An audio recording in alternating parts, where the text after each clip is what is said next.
Right, July 19th, Wembley Stadium. Heavyweight king Oleksandr Usyk returns to the squared circle when he takes on former foe and now #1 ranked contender, IBF world champion Daniel Dubois. And this one, ladies and gentlemen, will be a rematch that will give Daniel Dubois the chance to become the first British undisputed champion in decades, and Oleksandr Usyk the chance to become two-time undisputed heavyweight world champion after already becoming undisputed at cruiserweight. I can't wait for this one. I think it's going to be a very different fight to the first one. I think both fighters are very different to first time round, and yesterday we got to see the pair clash, come together for the first time in the promotion and the build up to this fight. And in today's video I want to talk you guys through some of the key moments, giving my opinions, and these included Usyk having hands put on him by Daniel Dubois and also being threatened by members of Team Dubois. As well as this, I'm obviously going to give my thoughts on the fight itself, but firstly, let's have a look at the confrontations. After fight, we go to center of London. Yeah. Your team for people, my team for people, and make them. I would love that. Usyk offering out Team Dubois for a 4v4 in the centre of London. Now, listen, Usyk, you're probably not aware because of, national restrictions and whatnot and not being here too much. If you're going to do it in a back street somewhere. Don't do it in the centre of London. You will have old Bill over you within a minute. Listen, boxing is boxing. Yeah. In life, I will pull your eyeballs out of your head. Okay. Your tongue will be out hanging out your mouth. Yeah. Forget it. So stick to boxing. Okay, so boxing's boxing, but in real life, it'd pull Usyk's eyeballs out of his head. Now, there were a lot of people last weekend that were almost sticking the knife in a little bit, stirring the pot, and saying this big bouncer fella, he wouldn't stand a chance against Billy Joe Saunders. That was actually Napa, Chris Eubank Jr.'s manager, and not Chris Eubank Jr.'s security guard, contrary to what a lot of people were reporting. But the question that you guys will probably have right now is, who the fuck is this fella? Well, I can tell you once again, this man is not a security guard. As far as I know, he's a professional boxer. His name is George Fox, but you guys may know him as Don Charles' son. Obviously, Don Charles, the trainer of Daniel Dubois, someone that I've met and spent a bit of time with, really cool guy, and I really do give him massive, massive credit for the way that Daniel Dubois has rebuilt his career, come back from those defeats, and now the momentum that he has gained. But in terms of George Fox himself, he's not the greatest of boxers. His main claim to fame is the fact that he's sparred a couple of 100 rounds, apparently, with Tyson Fury, a man that Oleksandr Usyk has obviously beat. I think he's also sparred quite a lot of rounds with Derek Chisora, a man that Oleksandr Usyk has also beat. I mean, we should really go on George Fox's boxing record, which started off very impressive. Obviously, heavyweights, you would expect them to come in with that power and be getting stoppages. He didn't manage to get any stoppages in his first 4 fights. They did all go to points. But then he took on a relatively well-known journeyman in the boxing world,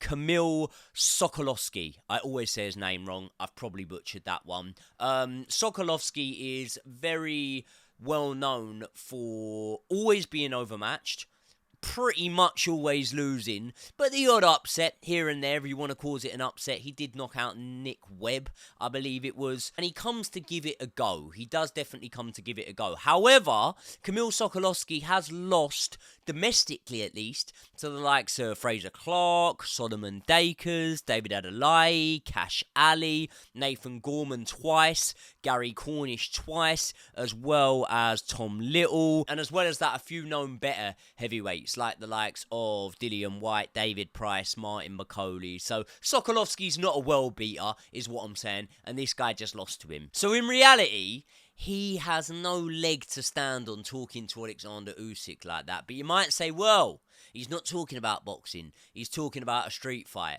And anyone that's boxed will know that once every couple of months you get one of these in the gym. You get the guy that comes in and speaks about street fights. No boxing experience, but I've had plenty of fights in the pubs, plenty of street fights. So, you know I'm proven. I know I've got it in here because I've had a lot of fights when I've been boozed up in the pubs. And do you know what? It spent so long for me to even walk in a boxing gym because I just think there's too many rules and I'm more of a street fighter.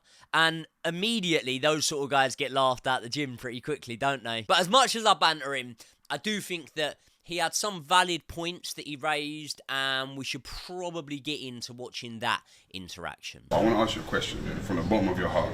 When Daniel hit you with that shot, I know human beings, when you get hit low, football, whatever, people, straight away you hold like this. When you got hit, you went down, and your body started shaking like this, your stomach.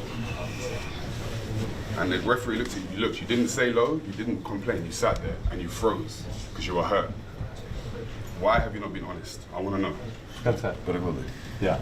So that's a weird one, really, isn't it? Why have you not been honest? I've never actually seen a clip, and you lot can prove me wrong if there is one, of Oleksandr Usyk saying that he wasn't hurt by that shot. But I have seen clips of him saying that it was a low blow. Obviously, what is his name? George Fox. George Fox there claims that I know human beings and I know how you react to these things. Now, obviously, you're probably not going to grab at your crotch when you've got a groin guard already over, protecting it. Usually when an area is hurt, you'll grab at that area to straight away get some heat on it, to straight away sort of get some, compact that area, whereas the groin guard is already there. Now, we will speak about the low blow going forward, but one thing I would say is I don't necessarily think that this is a case of Oleksandr Usyk not being honest in this situation, and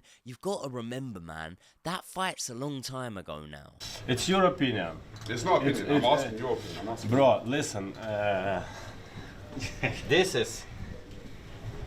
is position, like not punch, yeah? This is. Your fighter punch me this.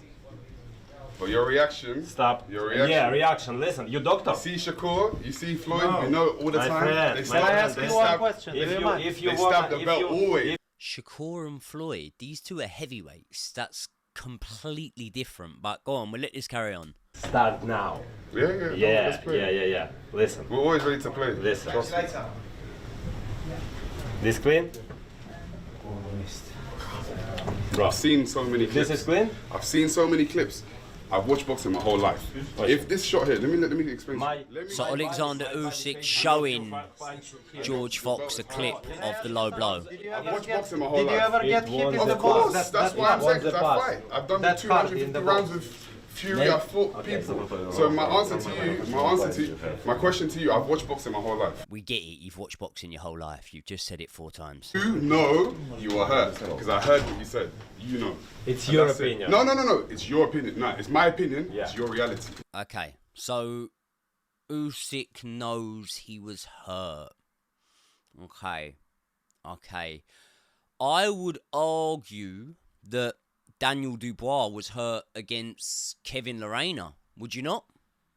I think the 3 knockdowns would show that there was something there. I know there was an injury as well there, but I would argue that he was hurt in that fight. Daniel Dubois came back from that. Earlier on in Daniel Dubois' career, I would argue that he was hurt in small moments against Richard Lartey, I believe it was. Came through that fight. Filip Hrgović must have hurt Daniel Dubois a couple of times of all those right hands on the chin, and he came through that. And just before Daniel Dubois pulled an electrifying knockout out of the bag against Anthony Joshua, why was it so monumental for boxing? Why was it such a historic moment? Because Anthony Joshua had just hurt Daniel Dubois. So when you're talking to Oleksandr Usyk, the king of the heavyweight division at this moment in time, and you're saying, well, you know you were hurt, it doesn't mean all that much. It doesn't mean all that much, you know? Look at the man he dethroned in Tyson Fury. He got up, 10 times in his career after being dropped and hurt, and he still went on to win the majority of those fights, if not all of those fights, actually, if you really include the Deontay Wilder draw. So, I don't know. I just don't think there's much substance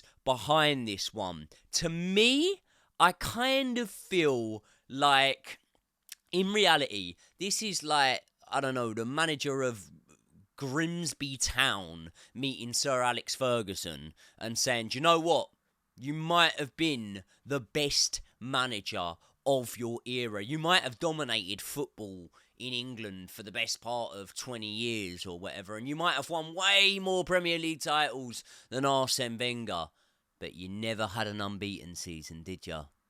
And it's just kind of like, no, that's the logic you're going by, mate. Fair play. And also, I'm going to seem really petty by doing this, but let me just do one thing before we discuss the low blow, because he was saying that low blow was below the belly button, but it wasn't low enough to actually have hit him in the bollocks, in essence. Bear with me.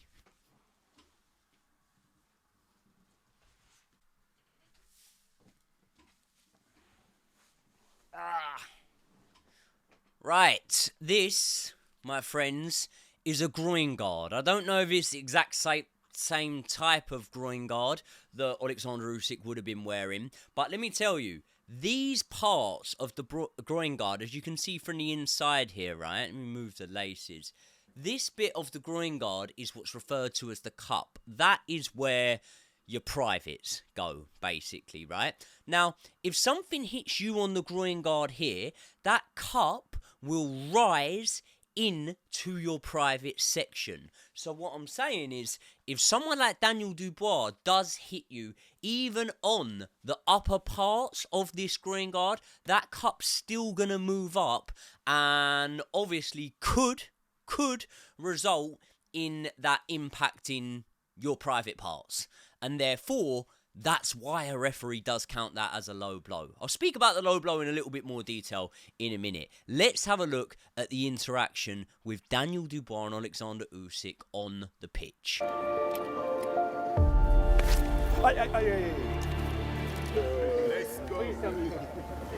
Right, so at first I watched that because that was the first clip that was put out that everyone saw, and I kind of thought, was it needed?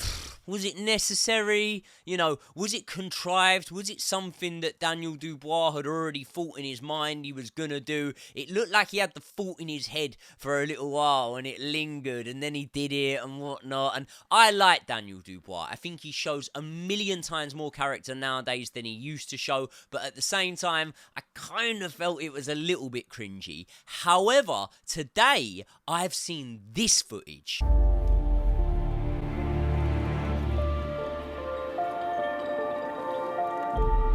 Now, you see the way the face-off goes to get broken up there, and Oleksandr Usyk puts his hands up. I don't know what the three is for. I don't know whether he just meant stop, or whether he meant I want to do this face-off for 3 minutes, or whether he just held 3 fingers up. I don't know what that was for.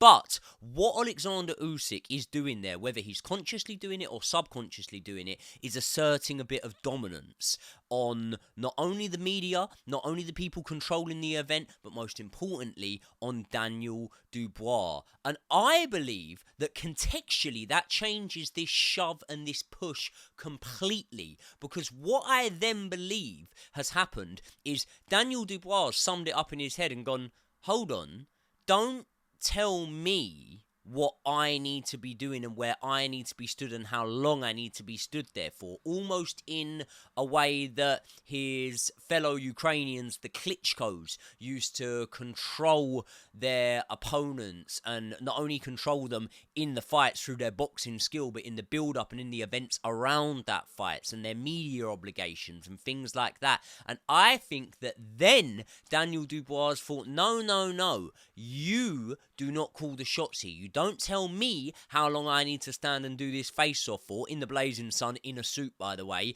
and I am going to put a halt to it there.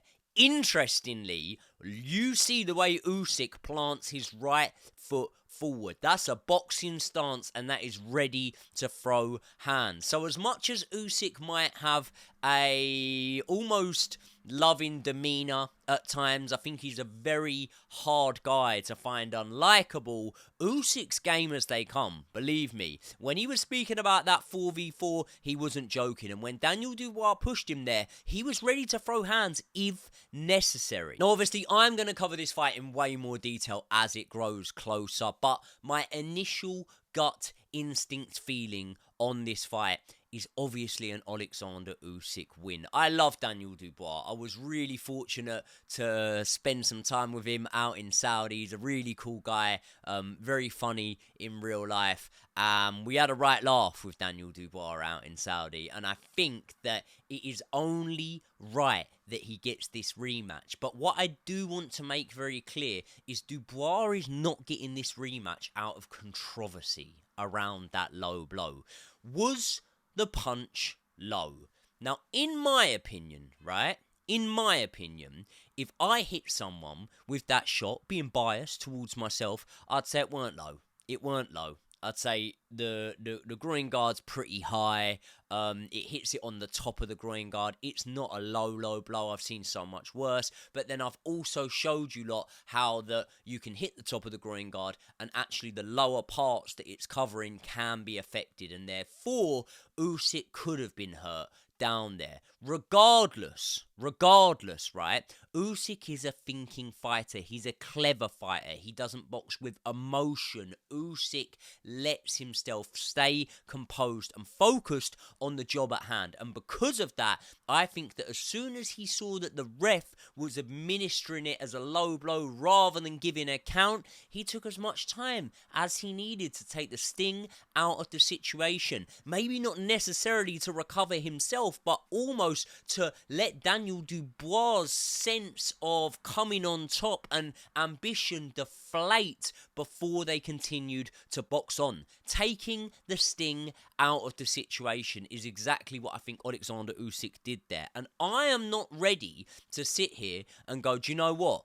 If the ref had given a count, Usyk would have gone there. Who is to say that Usyk wouldn't have just got back up off of that body shot and continued to do what he was doing for the vast majority of that fight, which was outboxing Daniel Dubois? I'm sorry to say it. I've watched the fight back. It wasn't that close. It wasn't that close. You lot tell me, how many rounds did you give Daniel Dubois in that fight? I would say two. Two rounds. So this fight, in my opinion, is not a fight that is being brought to us because of controversy, like we saw recently with Ben Whittaker against Liam Cameron, like we saw at Wembley Stadium before with George Groves rematching Carl Froch. This is a fight that is being brought to us because Oleksandr Usyk is willing to continue and chase even more legacy, becoming two-time undisputed, and because Daniel Dubois, since that Usyk defeat, has gone out and proved himself as the most dangerous and most capable man at the moment actively in this heavyweight division. The wins over Jarrell Big Baby Miller and Filip Hrgović and Anthony Joshua are great wins to have on your resume. I believe that the wins over Jarrell Big Baby Miller and Filip Hrgović have aged even better with time when you've seen how those guys have come back against Andy Ruiz Jr. and against Joe Joyce, respectively. So let's make no bones about it. Daniel Dubois is here on credit. And the final question that I have is, where does this leave Joseph Parker? Because personally, I believe that Joseph Parker is a more fun style matchup against Oleksandr Usyk than I believe Daniel Dubois would have been. I think that the smart money would say that you make Joseph Parker against Ajit Kabayel, and then the winner of that fight fights Oleksandr Usyk if he was to come through victorious against Daniel Dubois. But does he come through victorious? Well, You really can't say. Father Time's undefeated. He is getting on. He has been in tough fights. Those fights with Tyson Fury would have took a considerable amount out of Oleksandr Usyk, but at the same time, they would have done a considerable amount to letting him know, confidence-wise, I have beat the best big men in the division. And now I'm getting in there with someone that I've already beaten. I've always believed that Derek Chisora laid the blueprint almost to how you get to Oleksandr Usyk. And the problem with this blueprint is if you're a very, very good heavyweight, it still only gives you about a 20% chance of winning. And that's what you've got to accept. And therefore, do you roll the dice for that 1 in 5 chance that you'll pull it off? And that 1 in 5 chance I'm speaking about is getting him out of there within the first 5. Because if you don't, you've got to stay in there until he takes you out, or potentially for 7 whole rounds, getting absolutely pinged all over the gaff and hit with so many combinations you will think you are a safe.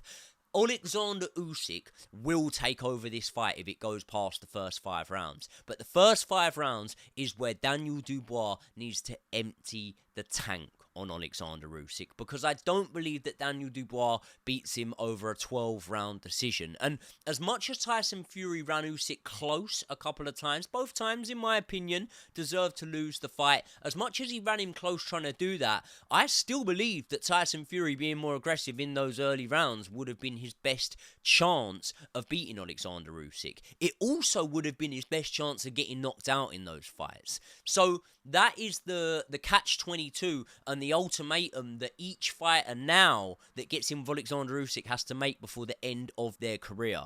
Am I willing to get knocked out for the chance to win? That's the decision Daniel Dubois has to make. In the past, Daniel Dubois has opted against that, in my opinion, against the likes of Joe Joyce and against the likes of Oleksandr Usyk. But what I do know is that Daniel Dubois is now a changed man. He has now come of age and he has grown in both mentality, maturity, and boxing ability, most importantly. So I cannot wait for this one. I'll cover it a lot more as time goes on, but there's my thoughts today, guys. Please smash a like on the video and subscribe to the channel if you're not already, because I've been banging out content and I've been trying very hard over the last, well, let's be honest, few days. I've got a fight coming up anyway, so I'm preparing for that. But either way, people, I'll see you in a bit.